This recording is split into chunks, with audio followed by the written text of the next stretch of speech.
A millionaire on the brink of death refuses help from a black doctor.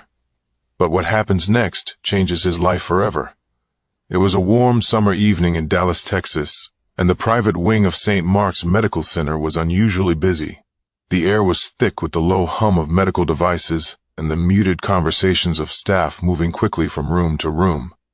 Amid the controlled chaos, a man in his late 50s was wheeled into one of the private suites, his face pale and drenched in sweat. This was Ethan Coldwell, a self-made millionaire known for his unapologetically brash demeanor and old-school views. His heart was racing, and the pain in his chest was relentless, a cruel reminder that even wealth couldn't shield him from his own body's fragility. As nurses stabilized him, the attending physician walked into the room. Dr. Marcus Reynolds, a man in his mid-40s, with an air of calm authority, glanced over the chart before approaching Ethan's bedside. He greeted the nurses with a polite nod, then looked directly at Ethan. "Mr. Caldwell, I'm Dr. Reynolds. You're experiencing what seems to be a cardiac event. We'll need to run a few more tests and start treatment immediately." Ethan's eyes widened, his gaze darting between Dr. Reynolds and the staff. The shock on his face wasn't just from the pain in his chest. It was the realization that the doctor standing before him was black. A tense silence followed, broken only by the beeping of the heart monitor. I'm not comfortable with this," Ethan muttered, his voice strained but resolute. He motioned weakly toward one of the nurses. "Get me someone else. I want another doctor." The room went still. The nurse hesitated, glancing nervously at Dr. Reynolds, who remained composed. This wasn't the first time he'd encountered such prejudice, but the sting of it never fully faded. He cleared his throat, stepping back slightly. "Mr. Caldwell," he began, his tone professional but firm, "I am the attending physician tonight, and I'm fully qualified to handle your case. I assure you my team and I are here to give you the best possible care." Ethan shook his head, grimacing as another wave of pain shot through his chest. "I don't care about your qualifications. I said I want someone else." The nurse opened her mouth to interject, but Dr. Reynolds raised a hand, signaling her to stay silent. He glanced at Ethan one more time before turning toward the door. "I'll step outside for now," he said evenly, his voice betraying none of the frustration bubbling beneath the surface. "But I strongly advise you to reconsider." As Dr. Reynolds exited, the tension in the room was palpable. The nurses whispered among themselves, clearly uneasy about the situation. Ethan, meanwhile, leaned back against the pillows, breathing heavily, his expression a mix of pain, defiance. But as the minutes ticked by, his condition began to deteriorate. The chest pain intensified, and beads of sweat gathered on his forehead despite his outward bravado. Fear flickered in his eyes. He was running out of time, and deep down he knew it, but the fear wasn't enough to make him confront the walls he'd built around himself. Not yet. Time felt like it was slipping through Ethan Caldwell's fingers, each second more unbearable than the last. The once dismissive millionaire was now clutching his chest, his breath shallow and erratic. The nurses hovered anxiously, exchanging concerned glances as Ethan's vitals steadily declined. The monitors beeped in a chaotic rhythm, underscoring the urgency of the situation. Ethan's mind swirled with fragmented thoughts. He had built his empire by maintaining control of his business, his image, his life. Yet here he was, vulnerable and helpless, his fate dangling precariously in the hands of others. The irony wasn't lost on him, but pride and prejudice still held him captive. A younger nurse, her voice trembling slightly, leaned in close. "Mr. Caldwell, your condition is worsening. We need to act quickly. Dr. Reynolds is the best option you have right now." Ethan's eyes, clouded with a mix of pain and stubbornness, flicked toward her. "I told you find someone else." He rasped his words, carrying less force than before. "Anyone else." The nurse hesitated but didn't move. She could see the fear behind his bravado, the cracks forming in his resolve outside the room. Dr. Reynolds stood with his arms crossed, watching the scene unfold through the glass. He'd seen this before, patience letting prejudice outweigh reason sometimes to devastating ends. But he also knew when to step in. A senior nurse walked up to Dr. Reynolds, her expression grave, weak, losing precious time. "If we don't intervene now, he might not make it." Dr. Reynolds exhaled deeply, his jaw tightening briefly. He didn't need to think twice, personal feelings aside. He had taken an oath to save lives, even when those lives were wrapped in layers of ignorance. As he re-entered the room, Ethan's head snapped toward him, his defiance flickering for a moment before the pain consumed him again. Dr. Reynolds ignored the glare, moving swiftly to the bedside and scanning the monitors. "Mr. Caldwell," he said calmly, but with urgency, "your heart is under severe strain. You're experiencing an acute myocardial infarction, a heart attack. If we don't administer treatment, now the damage could be irreversible." Ethan groaned, his hand gripping the railing of the bed so tightly his knuckles turned white. The room seemed to close in on him. Every breath was a struggle, every word a battle. But even now he hesitated, his prejudices clinging to him like a second skin. "Why? Why can't you just call someone else?" He croaked, his voice barely audible. Dr. Reynolds met his his expression unflinching. "Because there isn't time," he replied bluntly, "and because I'm the best person to help you right now." For a moment, their eyes locked, Ethan filled with a mix of desperation and resistance. Dr. Reynolds, steady and unwavering, the tension in the room was thick. But the reality of the situation was impossible to ignore. Ethan's body was betraying him, and he could feel it suddenly. A sharp stabbing pain tore through his chest, causing him to cry out. The heart monitor screamed in alarm, and the nurses sprang into action. Panic gripped Ethan like a vice. This was it. He thought this was how it ended. Not in his sprawling mansion, not surrounded by the luxuries he had spent decades amassing, but here in a sterile hospital room with a doctor he had refused to trust. But just as the darkness threatened to close in, Ethan felt the weight of his choices pressing harder than the pain in his chest. He wasn't ready to die. Not like this. Ethan's chest heaved as he gasped for air, the sharp pain radiating down his left arm. Now impossible to ignore, the room seemed to blur, the faces of the nurses fading into the background. As his vision tunneled, he clenched his teeth, his mind racing through the haze of agony and fear. This was no longer a control or principles. It was survival. "I can't." Ethan stammered, his voice barely a whisper. He swallowed hard, his throat dry and raw. "Fine, do it." Dr. Reynolds, already prepared, didn't waste a second. He nodded briskly to the nurses, issuing precise instructions as they moved swiftly around the room. "Prep the cath lab," he ordered. "We're going in for an emergency angioplasty." Ethan's eyes fluttered shut as the medical team sprang into action, wheeling him down the brightly lit corridor. The sound of rushing footsteps and muffled voices filled his ears, but he could barely focus. His pride, once an unyielding fortress, now crumbled under the weight of his fragility. For the first time in his life, he was utterly dependent on someone he had dismissed. The procedure was a race against time. Dr. Reynolds worked with practiced precision, guiding a thin catheter through Ethan's blood vessels to clear the blockage in his coronary artery. The tension in the operating room was palpable, but Dr. Reynolds remained calm, his hands steady as he navigated the intricate process. Hours later, Ethan opened his eyes to the soft glow of fluorescent lights. He was back in his room, the faint beep of the heart monitor punctuating the silence. His body felt heavy, his chest sore, but the crushing pain was gone slowly. His gaze shifted to the figure seated near the window.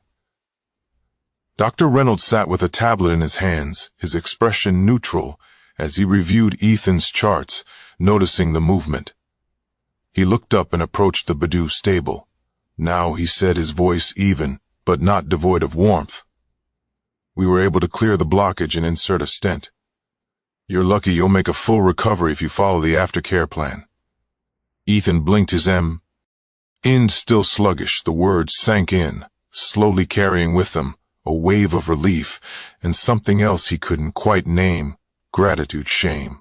Both, perhaps, for a moment. Neither man spoke. Ethan's pride wed with his conscience, the silence stretching between them like a taut wire. Finally he cleared his throat. I suppose I should thank you." Dr. Reynolds tilted his head slightly, a flicker of a smile ghosting across his lips. "You don't have to," he replied, his tone devoid of resentment. "It's my job." Ethan nodded faintly, the gesture heavy with unspoken words. But Dr. Reynolds wasn't finished. He pulled a chair closer to the bed and sat down, meeting Ethan's gaze directly. "Mr. Caldwell," he began, his voice steady, "you came very close to losing your life today. I need you to understand that this isn't just about your heart. It's about your mindset. Prejudice could have cost you your life tonight." Ethan's jaw tightened, but he didn't interrupt. The weight of the truth pressed down on him, forcing him to confront the ugly reality he had long ignored. Dr. Reynolds continued, his tone softer. "Now, I've been in this field for nearly 20 years. I've worked with people from every background imaginable, rich, poor, black, white, and you know what I've learned in moments like these? None of that matters. All that matters is trust." Ethan's throat tightened as the words sank in. Trust. It was such a simple concept, yet it had eluded him for so long. He had spent his life building walls, fortifying his own world against anything or anyone that didn't fit his narrow view. And now those walls had nearly cost him everything. "Why do you do it?" Ethan asked suddenly, his voice hoarse. "Why put up with people like me?" Dr. Reynolds leaned back slightly, his gaze thoughtful. "Because it's not about you, Mr. Caldwell. It's about the people who come after you. If I can change even one person's perspective, then it's worth it." The word struck a chord Ethan hadn't realized existed. He looked away, staring at the sterile ceiling, as a strange mix of emotions churned within him. Humility, regret, and an inkling of something new, understanding. But understanding wasn't enough. Not yet. Ethan knew the real change had to come from within. The hours dragged on in the quiet of Ethan's hospital room. The hum of the machines, a constant reminder of his near brush with death sleep, eluded him. And with every passing moment, the events of the past day replayed in his mind like a looping film. For the first time in decades, Ethan Caldwell felt small, not insignificant, but vulnerable, in a way that stripped away his carefully crafted armor. The door creaked open, and Ethan's eyes darted toward the sound. Dr. Reynolds stepped in, a clipboard in hand and an air of quiet determination about him. Ethan tensed, reflexively unsure of what to expect. Was this going to be another lesson? Another subtle admonishment? But Dr. Reynolds surprised him. "I wanted to check on you before my shift ends," the doctor said, pulling up the chair beside Ethan's bed. "How are you feeling?" Ethan hesitated, his fingers fidgeting with the edge of his blanket. "Better, I guess. Sore but alive." Dr. Reynolds nodded, setting the clipboard on the small table beside him. "Alive is good. Sore means your body's healing." Silence settled between them for a moment, before Ethan spoke again, his voice quieter. "This time I've been thinking about what you said about trust." Dr. Reynolds tilted his head, encouraging him to continue. Ethan sigged, head heavily, the weight of his thoughts evident in his expression. "I guess I've always seen the world a certain way, built my life around those views, and maybe, just maybe, I've been wrong." The admission hung in the air, raw and unpolished for Ethan. It was the first crack in the walls he had spent decades building. Dr. Reynolds leaned forward, resting his forearms on his knees. "Change isn't easy," he said. "It takes time, and sometimes it takes something as drastic as a heart attack to start that process. But what matters is what you do with that realization." Ethan glanced at the doctor, studying him for a moment. "You've probably seen the worst of people, haven't you?" he asked, his voice tinged with curiosity. Dr. Reynolds smiled faintly, though his eyes betrayed a hint of weariness. "I've seen a lot," he admitted, "but I've also seen the best of people. That's what keeps me going." The conversation shifted as Reynolds began sharing fragments of his life stories, of growing up in a small Louisiana town where opportunities were scarce and expectations low. He spoke of his mother, a school teacher who worked tirelessly to instill in him the value of education, and his father, a mechanic who taught him the importance of perseverance. "When I decided to go to medical school," Dr. Reynolds said, his voice steady, "there were people who doubted me, teachers, peers, even some family members. But my parents, they believed in me when no one else did." Ethan listened, his usual skepticism replaced by genuine interest. For the first time, he saw the man behind the title, the sacrifices, the hurdles, and the quiet triumphs that had shaped Dr. Reynolds into the person he was. But it wasn't just about proving them wrong. the doctor continued. It was about proving to myself that I could make a difference, that I could be the person who helps others no matter what they think of me. Ethan swallowed hard, the weight of those words settling in his chest. He thought of his own life, of the privilege he had taken for granted, the doors that had opened for him, simply because of who he was, for all his success. Had he ever really made a difference? Dr. Reynolds rose from the chair, picking up the clipboard as he prepared to leave. "You be discharged in a couple of days," he said. "Take this as an opportunity, Mr. Coldwell. A second chance doesn't come often." Ethan nodded, his gaze fixed on the doctor as he exited the room. He wanted to say something, to apologize, to express his gratitude, but the words stuck in his throat. It wasn't just embarrassment holding him back. It was the realization that actions spoke louder than words, but words would come later, when the weight of his choices finally matched the courage to confront them. Ethan sat alone in the hospital room, the dim light casting soft shadows on the sterile walls. The weight of the past few days pressed heavily on him. But for the first time in years, it wasn't the kind of burden that fueled his ego or drove him to dominate. It was different, something closer to humility, as he prepared to be discharged. Ethan reflected on the man who had saved his life. Dr. Reynolds was more than just a physician. He was a living testament to perseverance, humanity, and the kind of integrity Ethan had rarely seen in his world of power and privilege. The thought stirred something deep within him, a strange mix of gratitude and regret. The nurse arrived with his discharge papers, and Ethan hesitated before signing them. "Before I go," he said, his voice steady but softer than usual. "Can you send Dr. Reynolds here? I need to speak with him." Minutes later, the doctor entered the room, his expression curious but composed. "Mr. Coldwell," he greeted. "What can I do for you?" Ethan shifted uncomfortably in his seat, unused to moments like this. "I owe you an apology," he began, his voice rough, "for how I acted, for what I said, or didn't say. I was wrong." Dr. Reynolds regarded him for a moment, his face unreadable. Then with a small nod, he replied, "Acknowledging that takes courage, Mr. Coldwell. I appreciate it." But Ethan wasn't done. "You didn't just save my life. You showed me something I've been too blind to see. I've spent years building walls thinking they protected me, but they've only shut me off from the things that really matter." Dr. Reynolds listened, his silence encouraging Ethan to continue. "I've wasted so much time," Ethan admitted, his voice thick with emotion. "But I want to change, and not just for myself. I need to do better for others." Dr. Reynolds smiled faintly, a look of genuine warmth crossing his face. "Change is a process," he said, "but the fact that you're willing to start is a big step." Ethan nodded, feeling a sense of clarity he hadn't experienced in years.